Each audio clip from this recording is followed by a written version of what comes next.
se me vinieron a la cabeza dos cuestiones Sí. a partir de lo que venís diciendo.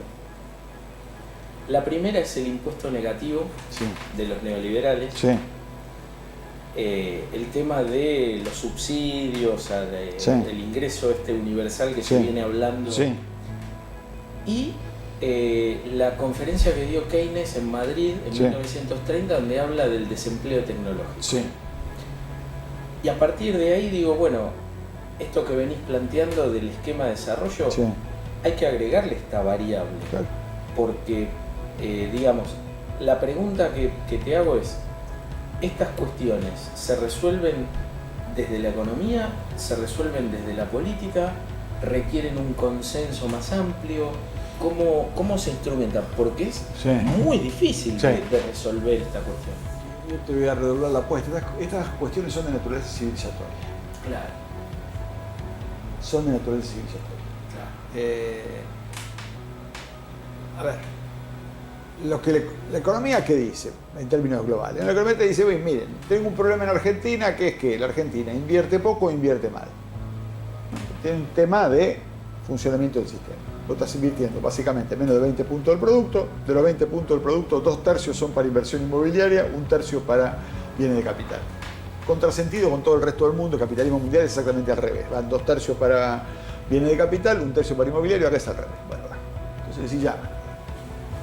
Son los sectores dirigentes de la Argentina, porque uno no hace política económica en Corea, hacia acá.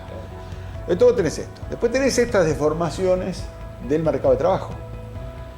Y tenés claro que con esta lógica es virtualmente imposible abordar creativamente, por un lado, restricción externa y por otro lado, la inmensa exclusión social. Ahora, ni siquiera tenés una agenda para la exclusión social.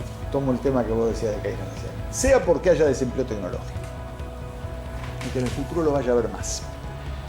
O sea porque aún sin desempleo tecnológico hay insuficiencia dinámica de la economía, porque el problema que tenemos nosotros era que no es que el desempleo tecnológico viene una vez que se llegó al pleno empleo. Nosotros estamos en condiciones de bajo nivel de empleabilidad de muchos sectores y además desempleo tecnológico.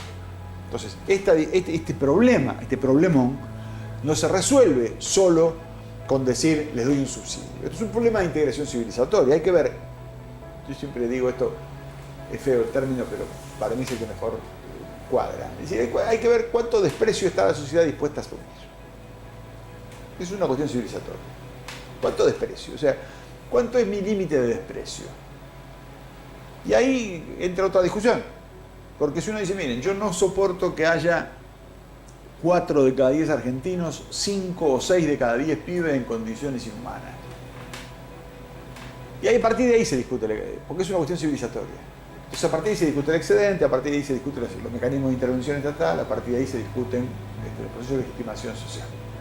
Ahora, cuando esa discusión ni siquiera está planteada, y cuando esa discusión aparece como saldo de otra discusión, y sí, tenemos un problema de informalidad laboral porque el sistema no es dinámico. Entonces no discutimos el sistema que no es dinámico. Le echamos la culpa a los desempleados. O porque no están entrenados, o porque son vagos, o porque cobran la UH, o porque no tienen entrenamiento en las escuelas. Y es toda una discusión donde uno no discute seriamente qué es lo que es inaceptable, ¿no? Decir, miren, señores, a ver, ¿qué cosa no estamos dispuestos a que continúe el desprecio? A partir de ahí la discusión es otra. Pero vos podrías decir, miren, somos un país hiperpobre, somos Haití, no tenemos excedente, hay una manera de ejercer la discusión del desprecio en ese contexto. Cuando uno dice, mira, sos un país de ingreso medio, con una fortísima tendencia a la exportación del excedente y un bajísimo nivel de contribución fiscal de los sectores de altísimos ingresos, la discusión es otra. Tenés que ir a otro lugar a discutir. Entonces también los pactos sociales, la discusión de la construcción de agenda, los actores sociales con los que vos te referenciás o no te referenciás pasan a ser otros. Pero tiene que ver con la definición primaria de cuánto desprecio yo estoy dispuesto a sostener. Si para mí es inaceptable que haya gente bajo la línea de pobreza o es inaceptable que estemos perdiendo humanidad para pagar tasa de interés, bueno, la discusión empieza a ser otra. Ahora, el problema es que esa discusión civilizatoria no está dada. Para Keynes, tomo no solo esa conferencia, sino la lógica general, era que el sistema había que reorientarlo porque no daba respuestas a la humanidad. Claro. Yo no soy keynesiano, digo, tengo una formación más parecida a quien fue antecesor de Keynes en otro idioma, que es Kalecki, ¿verdad? Y la verdad es que ahí uno puede decir con toda claridad que son opciones de sociedad las que se ponen en juego. Entonces el desempleo se lee de manera distinta, el pleno empleo se lee de manera distinta, la distribución del ingreso se lee de manera distinta, la disponibilidad del excedente se lee de manera distinta. Porque uno dice, ¿qué sentido tiene mantener un sistema social que garantice el excedente si luego el ejercicio de la titularidad del excedente va en contra de la reproducción de la sociedad?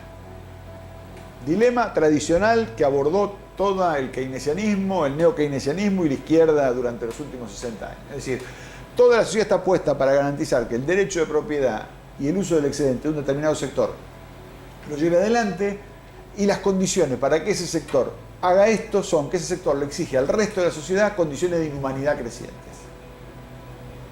El trade-off ahí está clarito. Uno quiere elegir menos humanidad o no. Bueno, la discusión está ahí.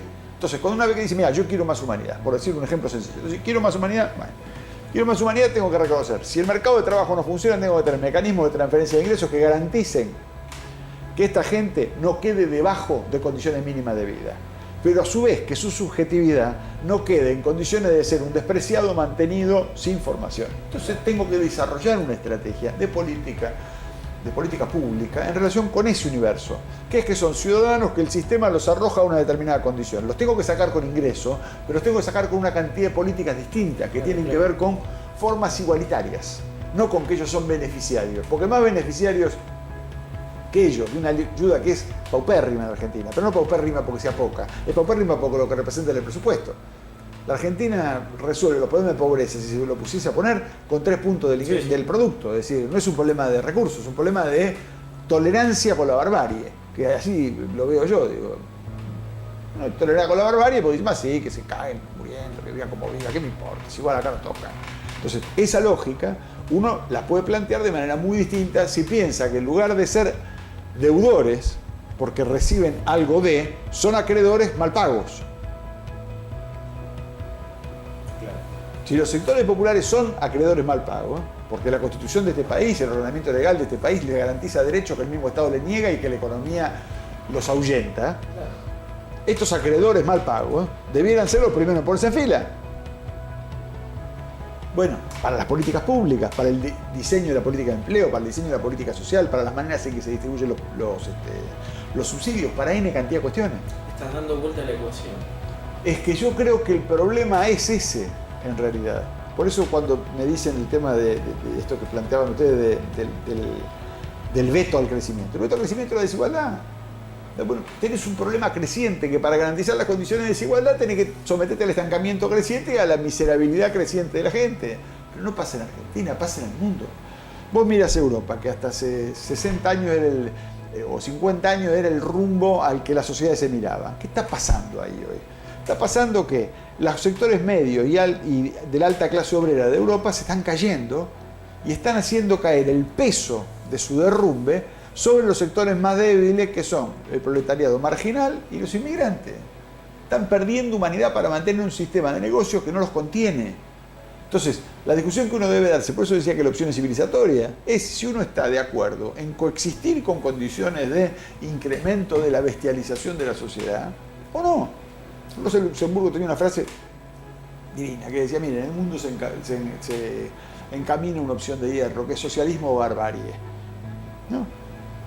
Ponele que la lógica del socialismo como sociedad terminada nadie la tiene en la cabeza y no está planteada y nadie está diciendo de ir a una economía socialista del estilo de los formatos que conocemos. Ahora, está claro que el otro ha desaparecido, lo que no desapareció es la barbarie. No. La barbarie retoma, claro, retoma cada día más aire y empuja cada día con más condiciones. Entonces la pregunta que tiene que hacerse es, hay que seguir leyendo el proceso de desarrollo, hay que seguir leyendo el proceso de creación, distribución de la riqueza y legitimación de la sociedad en la clave que se la venía leyendo o no. Ahora, ¿qué pasa? Cuando uno dice no, después, si no es un chantapufi, está obligado a críticamente desandar cada uno de estos procesos. Claro. ¿No es cierto? Entonces uno dice, bueno, mira, esta lógica desigualitaria no funciona. Entonces, bueno, miramos adentro de cada sector de la economía en su conjunto, mejor dicho, cada sector de la economía, ¿qué es lo que está pasando ahí? Entonces, si el mercado de trabajo no funciona con las políticas de empleo, bajando costos laborales, no funciona así porque no lo crean, bueno, hay que mirar otra cosa. Si la oferta productiva liberándoles recursos, no pasa, hay que hacer otra cosa. Si la inserción internacional, dándoles, no sé, la chancha a los 20 y la máquina hace chorizo, no funciona, hay que hacer otra cosa. Claro. Ahora, el problema es la incapacidad de la discusión científica, de la discusión económica y de la discusión política de revisar el andamiaje donde están parados.